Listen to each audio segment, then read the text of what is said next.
Hi, I'm Skylar. And I'm Ava. We're with TVON on the News. TVON is a journalism program coordinated through the Southampton Youth Bureau. In this program, we learn about issues affecting the lives of teens in our community. Through research and interviewing, we create a story and bring you the narrative for you to form your own opinions. Our story starts today with DEA National Drug Take-Back Day. Take-Back Day is held once a year across the country, usually in October. This is a unique opportunity for people across the country to dispose of their old or unused medication in a safe, environmentally friendly way. Unused medication can wind up in our waterways and harm wildlife. It can also be used for illicit activities and contribute to drug addictions.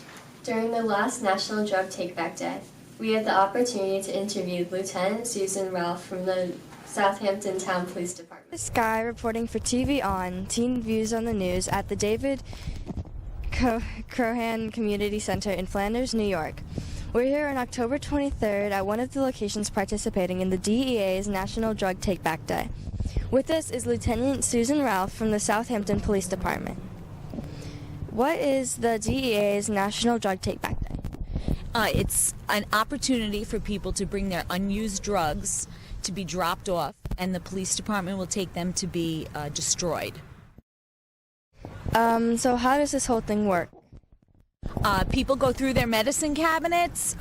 Typically we keep our medicines maybe in the kitchen on the counter, in the drawer next to the bedroom, the nightstand, or in their medicine cabinets. They go through their items. They see what they don't use. They bring them to these 3 locations, and we destroy the drugs for them after we take them. How do you destroy the drugs? The drugs are taken to an incinerator, and they're burned at very high temperatures so they do not affect the environment. Sorry, why do you think people bring unused or expired drugs to this? Because it's a way to get rid of them. We don't want them thrown in the garbage, or some people toss them down, the toilet bowl or down the sink, and we don't want them to end up in our water supply. How do you advertise and get people to come? So I put out a press release. We also put it on our social media and our police department website. What age groups usually come to this event? Usually it's people that are older.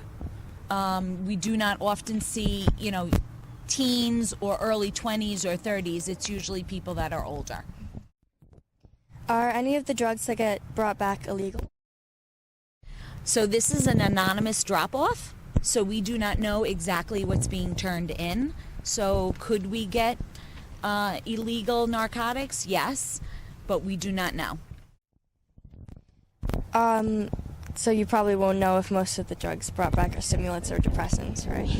No, because again, we don't check. It's a simple drop-off. So we could get anything from cough syrup and aspirin all the way to, narcotics that are controlled substances. How can this event prevent drug addiction? So what can happen sometimes is people that are addicted to drugs, narcotics, they might go into their family's medicine cabinets if they're at a family event, or people could go into homes if they break into homes. So it's preventing crime also. By getting rid of those unused drugs, we're actually preventing people from getting their hands on other substances. How has the turnout been in the last few years? We've actually had a very good turnout. Last year we collected 150 pounds worth of unused and expired drugs. How many officers in the 3 participating locations in Southampton Town are part of this national event?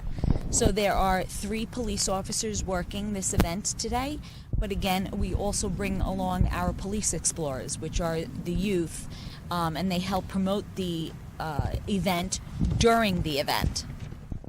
Thank you so much for talking with us today, Lieutenant Ralph from the Southampton Police Department. Once again, I'm Sky reporting for TVON on location in Flanders, New York during the DEA National Drug Take Back Day. If you have leftover or expired medication, you don't have to wait for a National Drug Take Back Day. There are medication drop boxes located throughout the community. Most drugstores will accept expired medication as well as local police departments. During our research and preparation for the interview with Lieutenant Ralph, we learned about a company called Verde Environmental Technologies, who make drug neutralizing bags. These bags can be used to get rid of your medication if you are not able to find a medication drop box. We had many questions on how this bag works and what happens to the bag after it is thrown away. We were able to interview Mr. Robert Reynolds from Doterra through Zoom to explain how it all works. How do you want us to refer to you, as Rob or Mr. Reynolds? Rob is just fine. Okay. It makes me feel younger. And anything to make me feel younger these days is great. No, I'm perfectly comfortable with Rob. Thank you. How did Doterra start? Doterra, we were actually developed under a NIDA Small Business and Innovation Research Grant. So what NIDA is the National Institute on Drug Abuse. It's a government agency. They have dollars and they have needs. So what they'll do is when they see a need in the prevention community, they'll assign some dollars in a grant. So we applied for that grant. This was back before I got here, but we applied for that grant because what they did was they recognized that if you could have a product that would actually deactivate medication at home, that could have a positive influence on the number of substance use disorder cases. So they put out they led a grant, which means they put out a bid for anybody that wanted to respond to this. And our company responded to that, saying that, yes, we can create a product that will deactivate medications unavailable for abuse diversion. There's several steps to that process that we actually made it through, and we were the only applicant for that grant that actually brought a product to market. So backing up a little bit, what Doterra does. First of all, Doterra is an at-home drug deactivation and disposal pouch. The idea is to give people another way of getting rid of unused medications because we know the facts behind if we could simply remove medication, unused, unneeded medication from people's homes, like I said, that would have a positive impact on the instances of substance use disorder. So Doterra does two things. The first thing it does is it permanently deactivates medication so it's unavailable for abuse or diversion. And diversion, it just means that a medication being used for something that it was not intended to be used for. And the second thing it does is it makes it safe to go into the landfill. Because another one of the concerns we have is our water system. Whether it's a municipal water system or whether it's something that flushes out into the ocean, the municipal water systems actually can't filter out all the pharmaceuticals that are in the water. They do the best they can, but they can't get them all. And also our waters, our rivers and streams and oceans are being polluted by these pharmaceuticals that are either just sinked, which means thrown down the sink or flushed down the toilet, or just being discarded in an improper way. So the things that Doterra does, permanently deactivates the medication so it's unavailable for abuse or diversion. Second thing it does is it makes it safe to throw away in the landfill so you'll never have to worry about that pharmaceutical entering our water system. How do you make the biodegradable bag your product is produced in? The story behind it is we've been around for a little over 10 years now. And we've got the deactivation part down to a science, literally. And we've really never changed anything about that. But we do want to be responsive to our customers. So over the years, we have made some changes in our product, and it's really only about the packaging. When Doterra was first introduced, the plastic pouch that the medication and the carbon would go in was just that. It was a straight up plastic. And it was our first rendition of the product, of course. And when we're working, one of our key elements of a product is that it doesn't allow that pharmaceutical to get into the water system once it's placed in the landfill. But our customers too were actually concerned about the plastic itself. So we did try to make improvements to our packaging so that it would be more environmentally friendly. So from that original purely plastic pouch, we moved to one that was actually a petroleum-based plastic, but it was 2 layers. And sandwiched between those layers was an additive that once it mixed with the microbes in the landfill, that plastic would break down quicker. Still 2 or 3 years for that plastic to go away, but it's better than decades and decades and decades if you were putting an untreated piece of plastic in there. So that's what we were using up until about a year and a half ago. And what we did was we tried to find even a better material. So we moved our pouch production, the plastic part of the product, down to Sugar Land, Texas, which is just outside of Houston. And what we are using now is a mostly bio-based plastic. So instead of it being all petroleum, and there still is some petroleum-based plastic in there, but a majority of it is actually bio-based, which means what they're using is, instead of using oil to produce that plastic, they're using sugar cane. Who designs the covers of the bags? You mean the artwork? Yeah, like the logo and that kind of stuff. Yeah, that we actually do. When I first started here, I think what happened is we just sort of farmed that out to a company because no one here had any artistic ability. But since then, we've been a growing company, and boy, our materials you'll see are a lot better than they were when I got here, and we were just sort of making this stuff up. So we actually now have a marketing department that does like all of our social media stuff, like all the pieces that I'll send to you. They create all of those, so they look a whole lot better. But any of our product design stuff now is done internally by our marketing department. What's inside the bag?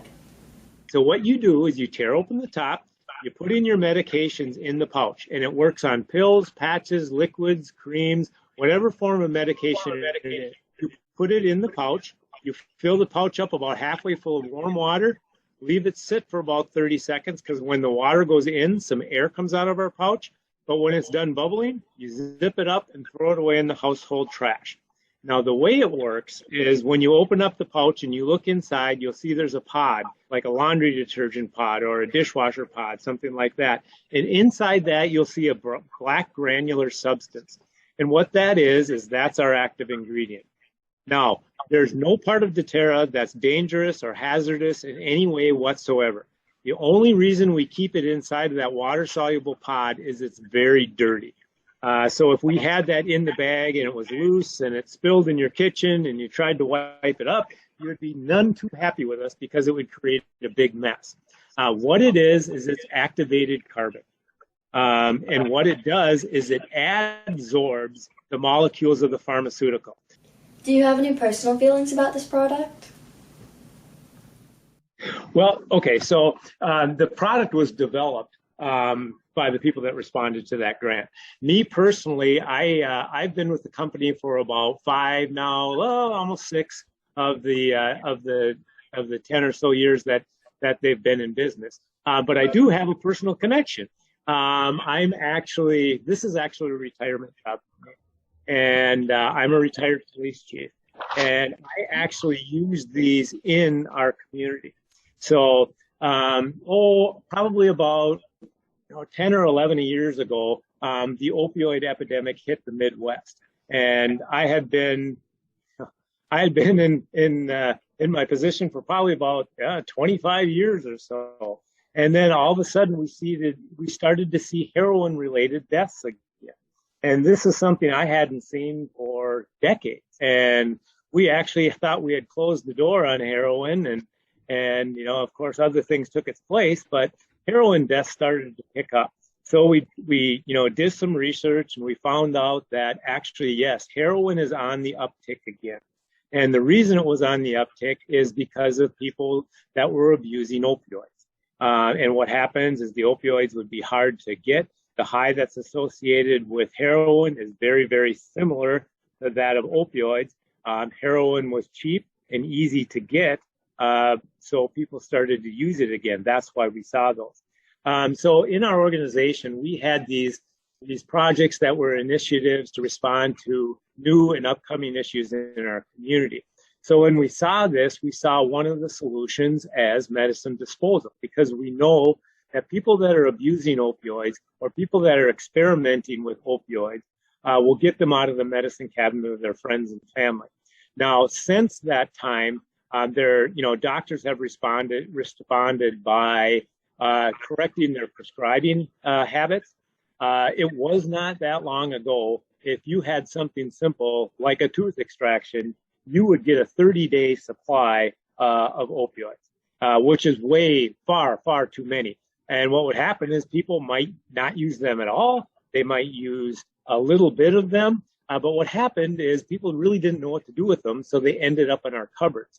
That's why people who were looking for opioids would go to those cupboards, because they knew that most people, especially people that were a little older, would have some in their cupboards because they had some event in their life that would cause them to have a pain prescription. Maybe it was an orthopedic surgery, a knee or shoulder or something like that. Maybe it was a dental procedure. Now, so we knew that was one of the solutions we could apply. So in our community, what we were doing is we were going to put in a drop box, a take-back box in our lobby. Right before I actually had that box installed, I happened to run across someone that I knew in the community that knew these people that were developing this product, and said, "Hey, would you have any kind of use for this?" And for me, it's like, absolutely I would, because now instead of putting it in this box and I don't have to collect the medicine, I don't have to store it, and most of all for me, I didn't have to find a place to get rid of it. Instead of having that box, when people came in to get rid of their unused medications, we would actually just say, "Oh, we don't have a take-back box, but here's a pouch of Doterra. Take the medicines you have now, take care, go back home, get rid of those and any other medications that you might have in your home too."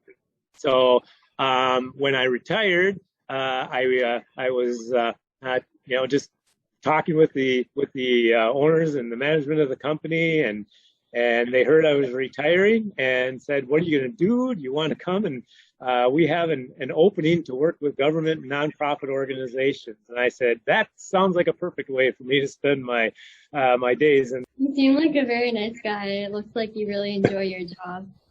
Yeah, it's really nice how you decided to do something like really good with your retirement. Like, you're a police chief, and that's like also like an amazing job where you help your community, and to just go and do above and beyond, and then to go and further your ambitions to help people and get those opioids out of like rotation in neighborhoods is just really amazing. I mentioned before how you were working from home.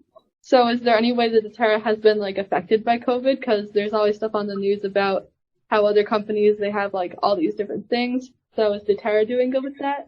Really, right before COVID hit, if you looked at numbers about opioid misuse, they were starting to track down a little bit, which was good because it showed that we were making some progress.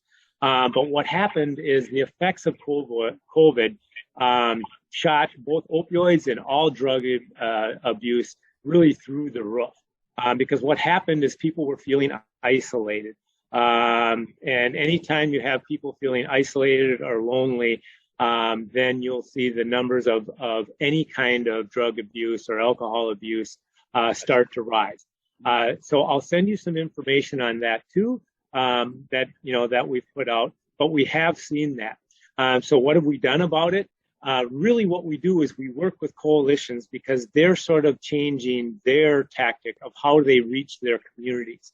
And that's, like I said, that's really what I do, because most issues like this are best served at a community level, because what's happening in your community, is similar, but not exactly the same thing as a community 100 miles away or a couple states away or the other side of their country. So that's the fantastic thing about coalitions. And if you're not sure what a coalition is a coalition is a group of diverse people that come together to serve a common problem. So in this instance, a coalition could be someone Like it would be made up of maybe someone from a drug abuse awareness organization that's operating in your community, someone from the medical community, someone from the public safety community, someone, maybe they're business leaders that just have a interest in it. They would come together and form a coalition to address opioid use in their community. So really what we've, and they're best to do it because they know the ins and outs of their community. If they want to reach, families of teenage kids, they know the school system. They know how to get in there. If they need to reach out to seniors, they know how to reach the seniors in their community. So I've been working with them and gathering ideas and sharing those ideas around the country. But for us as a company, the only thing that we've really done different coming out of this is we've expanded the audiences we're serving.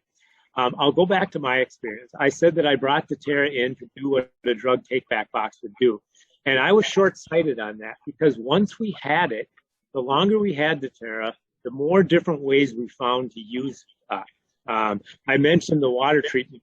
So what happened is we would have these meetings of all of our organization, Parks, Public Works, the water treatment plant, engineering, everybody would come together and they would talk about what was going on in their departments. And when it came to the police department, I started talking about these Doterra pouches and how we were using them. And all of a sudden, everybody started to chime in. The water department, who gives tours of their plants, and they also go into schools and businesses and talk about the water system in our community. They wanted them because of the environmental impact of helping remove those medications from the water system. So they started using them.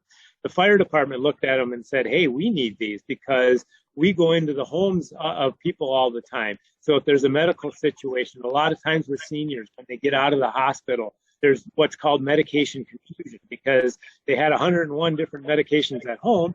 They went to the hospital and all of a sudden they sent 10 more with them. So the firefighters and paramedics would go visit them after they've been discharged from the hospital. They would take a look at their medications. People would say, I'm so confused, I don't know what to do. And so what they would do is they'd go through their medications with them, and then they would help get rid of the ones that were unneeded, and they'd use the Doterra pouches to do that. Really, what we've done different coming out of the pandemic is we've expanded our audience to work with employers, and we've also worked with coalitions who are changing up some of their tactics on how they get Doterra into the hands of the people in their community that need it.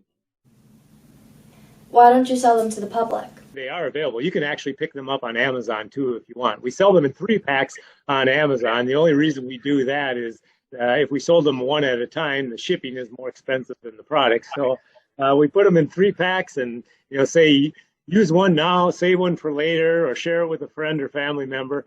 So you can get it. And Doterra is available in some pharmacies. It's not as prolific as we would hope it would be. But you have to remember, change happens slow. How do you see Doterra being used in the future? Again, I'll bring this back to a personal experience of mine.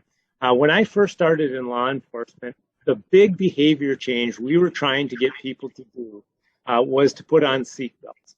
It may seem odd to you right now that people would actually ride in a car without seatbelts, but most people didn't wear them. And it took a lot to change that behavior. I mean, I was one of them. When I was a kid and I got a new car, the first thing you did was tuck the seatbelts away because they were such a mess on the seats and things like that.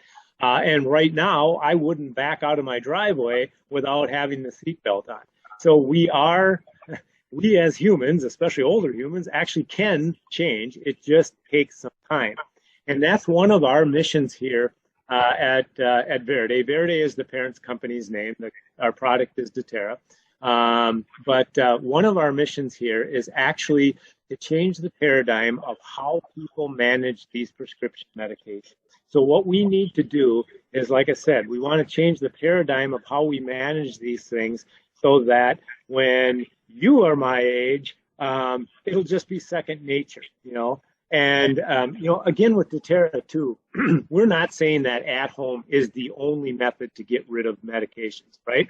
The 3 big ways are the DEA Take Back Day, and then there's Community Drop Box, and then there's at-home disposal. And a good system, when we go in and look at a community, a good system is actually going to have all three of those available, because each of those methods will serve a certain segment of the population and no more. So if you want to be collecting the most of the medications out of your community, you'll have all three options. What is the most important thing you think you do? Like I spent over 30 years in law enforcement, and I was very used to working with coalitions. Of course, part of our mission, was drug prevention in our community too. But personally, I do, very much enjoy the outdoors. If you know anything about Minnesota, we're all about our water. And when we start to hear of some of these pharmaceuticals getting into our water, and boy, and I'm sure in parts of New York you'll hear this too, but we first saw here in our frogs. And frogs are sort of the predictor of what's going on.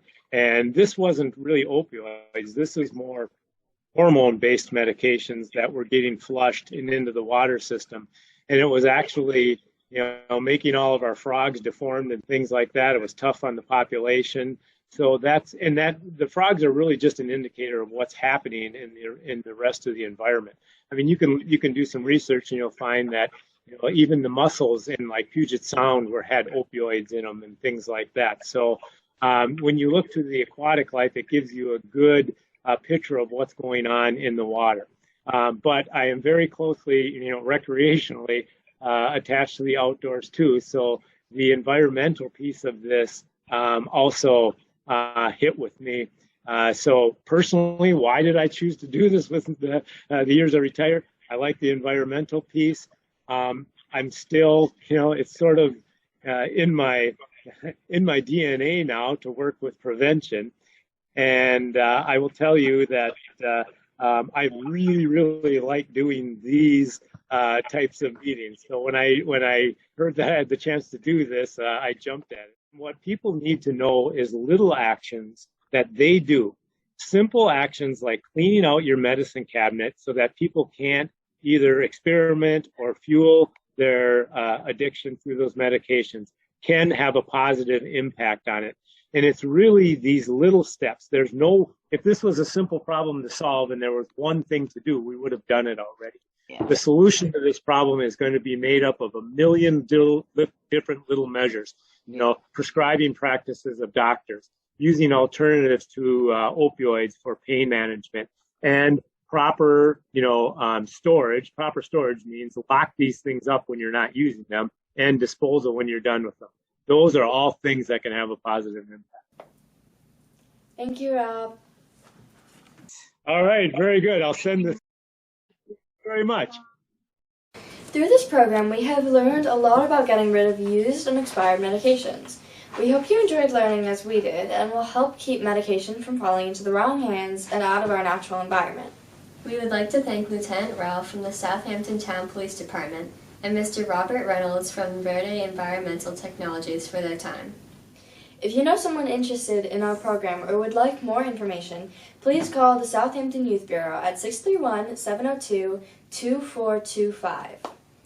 This is Ava. And Scott. Have a great day.